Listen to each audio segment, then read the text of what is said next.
Welcome back. In the last video, we created our multi-class classification model. And we did so by subclassing nn.module, and we set up a few parameters for our class constructor here, so that when we made an instance of the blob model, we could customize the input features, the output features. Remember, this lines up with how many features X has, and the output features here lines up with how many classes are in our data.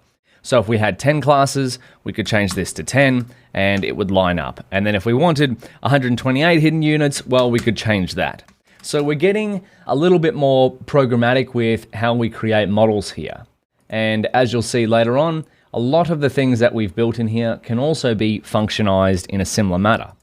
But let's keep pushing forward. What's our next step? If we build a model, if we refer to the workflow, you'd see that we have to create a loss function and an optimizer for a multi-class classification model. And so what's our option here for creating a loss function?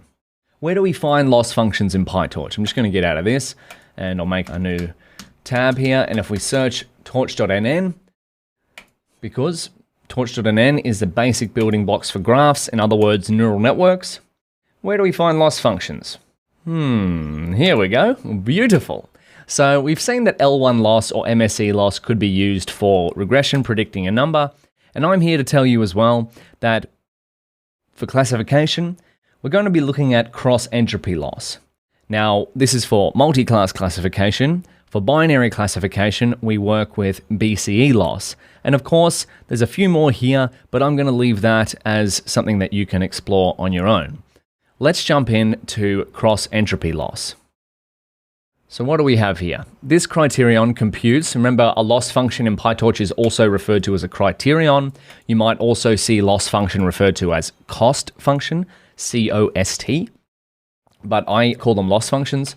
So this criterion computes the cross-entropy loss between input and target. Okay, so the input is something, and the target is our target labels. It is useful when training a classification problem with C classes. There we go.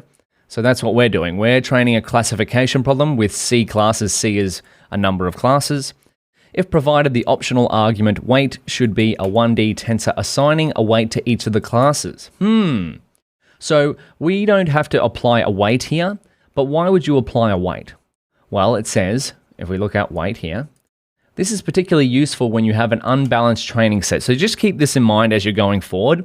If you wanted to train a data set that has imbalanced samples, in our case, we have the same number of samples for each class, but sometimes you might come across a data set with maybe you only have 10 yellow dots, and maybe you have 500 blue dots and only 100 red and 100 light blue dots. So you have an imbalanced data set.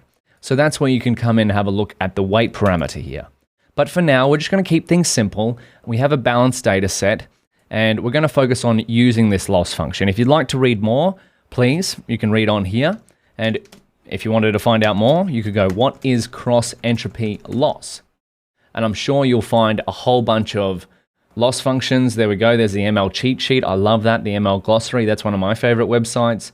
Towards Data Science, you'll find that website. Wikipedia. Machine Learning Mastery is also another fantastic website. But you can do that all in your own time. Let's code together, hey? We'll set up a loss function. Oh, and one more resource before we get into code is that we've got the architecture, well, the typical architecture of a classification model. The loss function for multi-class classification is cross-entropy, or torch.nn.cross-entropy loss. Let's code it out. If in doubt, code it out. So create a loss function for multi-class classification. And then we go loss fn equals nn.cross-entropy loss. Beautiful. And then we want to create an optimizer. Create an optimizer for multi-class classification. And now the beautiful thing about optimizers is they're quite flexible. They can go across a wide range of different problems. So the optimizer, so two of the most common, and I say most common because they work quite well across a wide range of problems. So that's why I've only listed two here, But of course, within the torch.optim module, you will find a lot more different optimizers. But let's stick with SGD for now, and we'll go back. We'll go optimizer equals torch.optim for optimizer, SGD for stochastic gradient descent. The parameters we want our optimizer to optimize. Model 4, we're up to our 4th model already, oh my goodness. Model 4.parameters, and we'll set the learning rate to 0.1. Of course, you could change the learning rate if you wanted to. In fact, I'd encourage you to see what happens if you do, because why? The learning rate is a hyperparameter. I'm better at writing code than I am at spelling.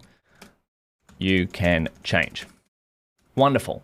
So we've now got a loss function and an optimizer for a multi-class classification problem. What's next?